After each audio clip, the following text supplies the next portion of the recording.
Os Estados Unidos e as armas biológicas. Autor: Arthur Gonzalez.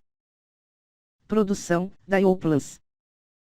Em 6 de fevereiro de 2020. Para aqueles que se declaram incrédulos, diante das evidências de que os Estados Unidos podem ser responsáveis pela epidemia do coronavírus, com a intenção doentia de afetar a economia e a imagem da China, é necessário expor algumas informações básicas sobre esse assunto. Como publicado pela revista norte-americana Whiteout Press, e outros, em 1931, o Instituto Rockefeller de Investigações Médicas usou cidadãos americanos como cobaias de laboratório, sendo infectados por células cancerígenas, sem que eles soubessem. Na mesma data, o Pentágono abriu um centro de guerra biológica no Panamá para realizar trabalhos de laboratório com germes patogênicos. A dupla moral dos Yankees é tal que, após a Segunda Guerra Mundial, eles consideram imunidade total a especialistas alemães e japoneses em guerra biológica, incorporando-os ao centro localizado em Fort Detrick, para estudar e desenvolver armas biológicas. No início da década de 1950, no século XX, o Departamento de Defesa realizou testes ao ar livre, utilizando bactérias e vírus geradores de doenças.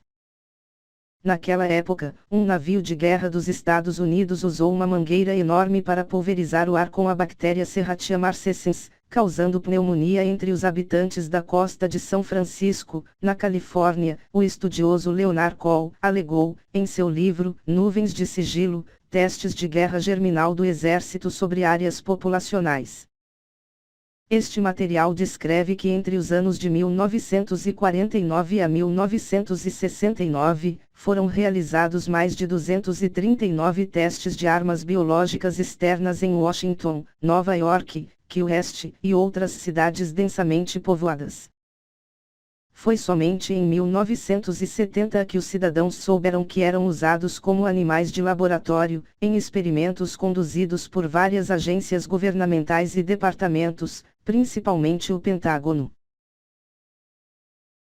Quando a Operação White Coat, Casaco Branco, foi lançada, executada entre os anos de 1954 a 1973, a população aprendeu os detalhes daquele estudo do Departamento de Defesa, onde usaram fiéis da Igreja Adventista do Sétimo Dia e mais de 2.300 soldados, que não sabiam que estavam infestados de febre amarela, peste bubônica, tularemia e encefalite equina venezuelana.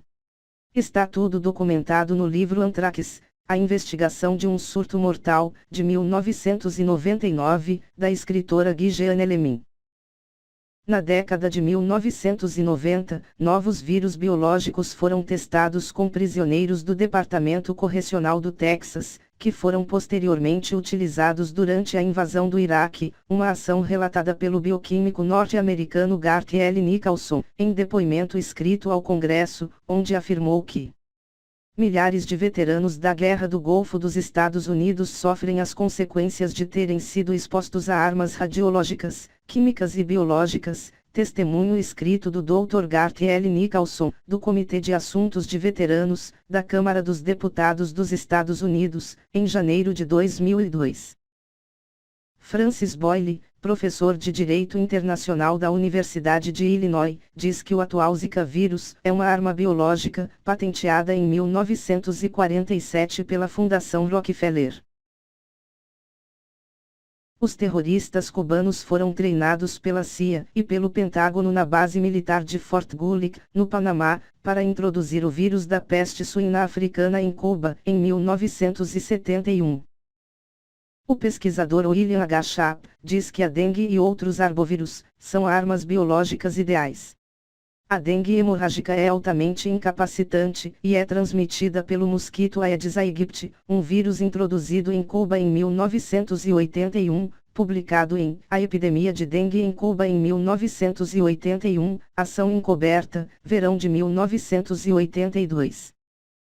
Sabe-se que em 1981, os biólogos militares americanos testaram com o Aedes aegypti, no laboratório de Fort Detrick, Maryland, para introduzir a dengue hemorrágica.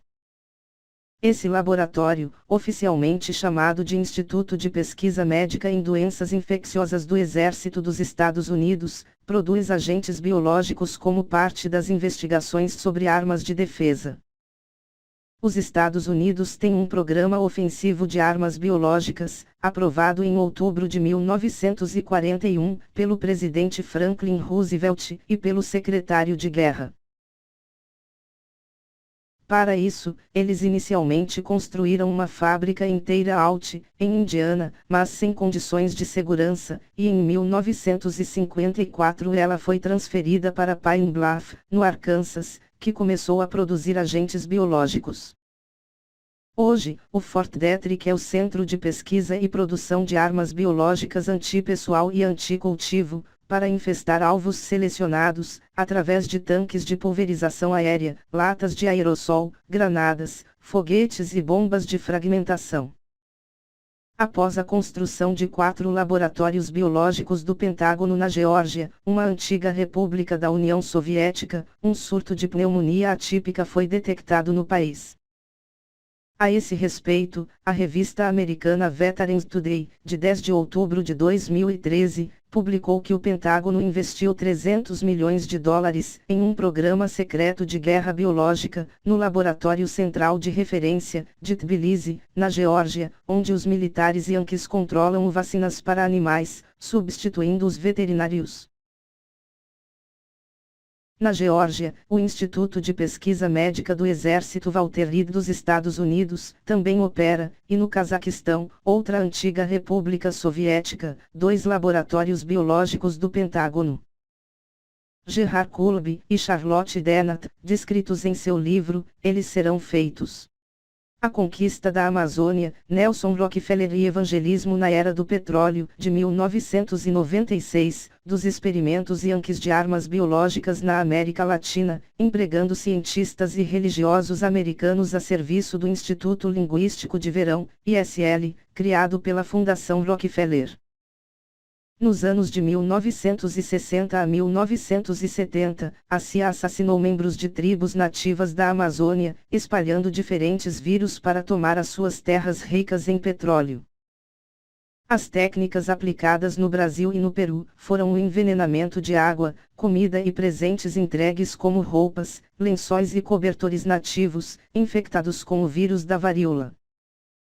Com esse crime, as empresas Rockefeller obtiveram o acesso a ouro, petróleo, diamantes e metais raros, porque os nativos se recusavam a deixar suas terras ricas, e o método usado foi o uso da força, como escreveu um dos missionários americanos, conhecido como Padre Smith.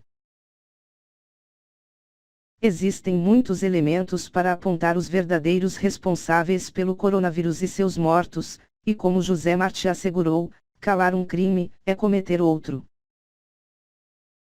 Autor: Arthur Gonzalez. Fonte: é o Heraldo Cubano. Produção: Dioplans.